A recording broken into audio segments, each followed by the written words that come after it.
Hello everyone, welcome to our channel Success Edutech. I am Prashant Jadhav. Today we are watching our third history chapters next point the Nazi worldview.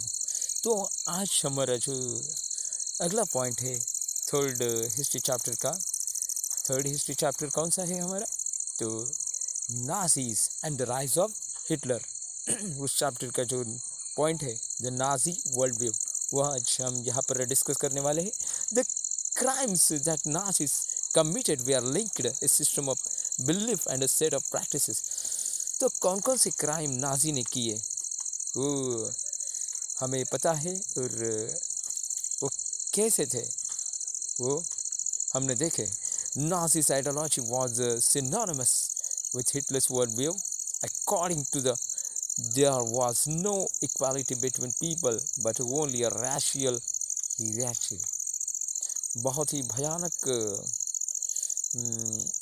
तरीके से Hitler ने अत्याचार किए लोगों पर और वो भयानक साम्राज्य था हिटलर का. In this view blonde blue white Nordic German Nazi जो था वो नीले आँख वाला नॉर्डिक यानी आर्य वंश का जर्मन आर्यंस कहते हैं उनको. वे आर एट द टॉप वो सबसे महान है ऐसा हिटलर का मानना था. वाइल जूज वे are located at the lowest rung. और जू जो थे जू धर्मीय लोग वो बहुत ही लोवेस्ट जाति के लोग थे ऐसा उसका कहना था. They came to be regarded as the anti race the arch enemies of the Aryans. All other colored people were placed in between depending upon their external features. तो उसका मानना था कि जो जूस थे वो बहुत ही निचले समाज के हैं और उनकी नाजी के बराबर नाजी लोगों के बराबरी नहीं की जा सकती. Hitler's racism borrowed from thinkers like Charles Darwin and Herbert Spencer. और इसकी जो हिटलर की जो विचार शैली थी वो सभी चार्ल्स डार्विन और हर्बर्ट स्पेंसर के आधार पर थी. Darwin was a natural scientist who try to explain the creation of plants and animal through the concept of evolution and natural selection. और डार्विन्स ने जो जीव सिद्धांत रखा था और वो किस तरह था आपको पता ही है कि जीव की निर्मित कैसी हुई यानी how to create the all animal and human beings. He explained very well. But मगर ये सब कुछ हिटलर का मानना था कि वंश जो कि नाजी वंश है वो सबसे महान है. Herbert Spencer later added the idea of survival of the fittest. According to the idea only those species survive that who could adopt themselves to changing climatic condition. और हर्बर्ट स्पेंसर ने जो अपने विचार रखे थे कि जो ऐसे ही जीवों को यहाँ पर अधिकार करने का यहाँ पर अपना अधिकार जमाने का अधिकार है जो कि क्लाइमेट जो कि पावर अपने पावर से सभी चीज़ों को चेंज कर सकता है. We should bear in mind that Darwin never advocated the human interventions in the water too, though was a purely natural process of selection. However, his ideas were rushed, used by racist thinkers of the politicians and justify imperial rule over conquered people. और इसी Darwin का जो यह सिद्धांत था वही लोगों ने अडाप्ट किया और उसको अडाप्ट करने के बाद उसी का स्वीकार हिटलर ने किया. और हिटलर ये मानता था कि ये करने से ही वो सब कुछ हासिल कर सकता है. और यही एक कारण हिटलर के सामने था कि कैसे लोगों पर अपना अधिकार जमाए और नाजी जो था वो कैसे देश में बढ़ाए नाजी का जो राज्य था वो कैसे बढ़ा है, इस पर उसने अपना लक्ष्य केंद्रित किया था। तो only those species survived the earth that could adapt themselves to changing climatic conditions. We should bear in mind that Darwin never advocated human intervention in what too was a purely natural process of selection. However, his ideas were used by racist thinkers or politicians to justify imperial rule over the conquered peoples.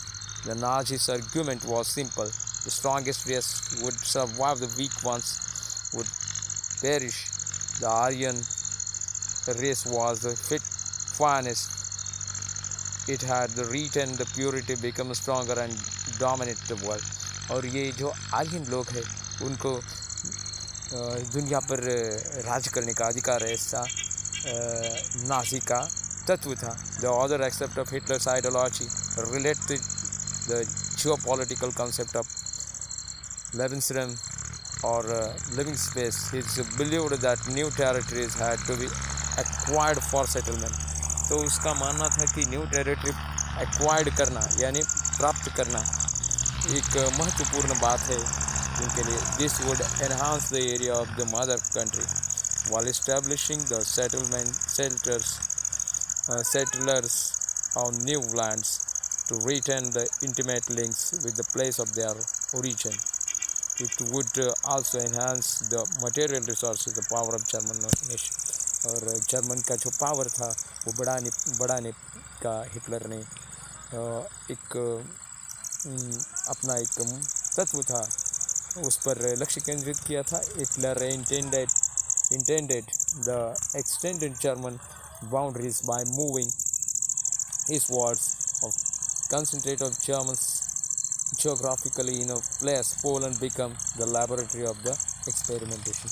और Poland जो था इस laboratory एक experiment के laboratory बन चुका था, यानी सब कुछ पोलैंड में हो रहा था इसके खातिर. तो हिटलर जो कि एक भयानक साम्राज्यवादी था, यह हमने अभी देखा. तो इस्टेब्लिशमेंट ऑफ रैशनल स्टेट कैसे किया उसने वो हम देखेंगे. Once in power, the Nazis quickly began to implement their dream to creating the exclusive racial community of the pure Germans by physically eliminating all those who were seen as undesirable in the extended empire. तो अपना जो empire था वो बढ़ाने पर Hitler ने अपना सब कुछ लक्ष्य केंद्रित किया था. Nazis wanted only the society of pure and healthy Nordic Aryans. और नाजी जो थे उनको केवल हेल्दी यानी जो हेल्दी आर्यंस है वो ही चाहिए थे अपने धर्म के अपने राज्य में, अपने साम्राज्य में. They alone were considered desirable only. They were seen of worthy, prospering and multiplying against all others. They were classed and undesirable. This meant that even those Germans who were seen as impure, abnormal, had no right to exist. और उनका मानना था कि जो German लोग सशक्त नहीं है और उनके पास कुछ करने की ताकत नहीं, उनको जीने का कोई भी अधिकार नहीं. Under the euthanasia program, Helmut's father, along with other Nazi officials, and condemned the death many Germans who were considered mentally and physically unfit. और हेलमुट के फादर भी वहाँ पर थे, वो कि उनके समक्ष बहुत लोगों को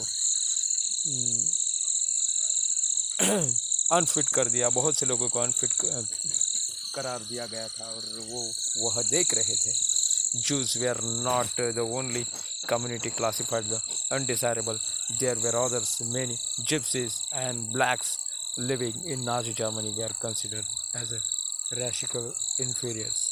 तो बहुत से, केवल जूस ही नहीं, तो बहुत से लोग थे जो कि नाजी लोग उनको महत्व नहीं देते थे, कम महत्व देते थे. और इसके कारण कौन कौन से थे वो, जिप्सीज, और उसके सिवाय अदर जिप्सीज छोड़कर जो अदर है उनको भी कम महत्व दिया जाता था.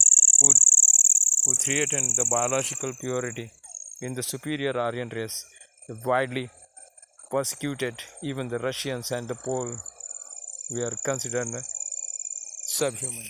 और रशियन और जो पोल्स थे उनको सब ह्यूमन के रूप में स्वीकार यानी अडोप्ट किया गया था. And hence undeserving of any humanity. When Germany occupied Poland and parts of Russia, captured civilians were forced to work as a slave labor. Many of them died simply through hard work and starvation.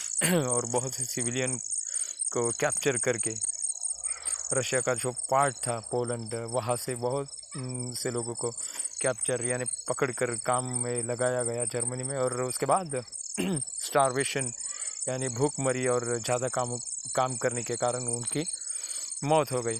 Juj remain the worst sufferers in the Nazi Germany. और Jew जो थे वो अभी वहाँ पर थे, वो भी अत्याचार सहन कर रहे थे. Nazi hatred of the Jews and pressures in the traditional Christian hostility towards Jews. They had been terrified as killers of the Christ and the users until medieval times. और medieval times तक उन पर अत्याचार हो रहे थे. हमने देखा Jews were barred from owning land. They survived mainly through trade and money lending. और बहुत से कामों, बहुत सी जो चीज़ें थी उनसे उनको वंचित रखा गया था. They lived in separately marked areas and ghettos. और उन्हें सेपरेट एरिया दिया गया था रहने के लिए. They were often persecuted. However, Hitler's hatred to Jews was based the persecuting scientific theories of race, which held that conversion was so solution to the Jews' problem. It could be solved only through their total elimination. ये जू का जो problem था, जू की जो स्वतंत्रता थी वो डेंजर में आ चुकी थी. और वो कौन सॉल्व करेगा, यानी वो उससे कौन छुटकारा देगा, एक महत्वपूर्ण बात थी. From 1933 and 1938 Nazis terrorized. और 1933 और 1938 में नाजी का विस्तार हो चुका था. Pauperized and segregated the Jews, compelling them to leave the country.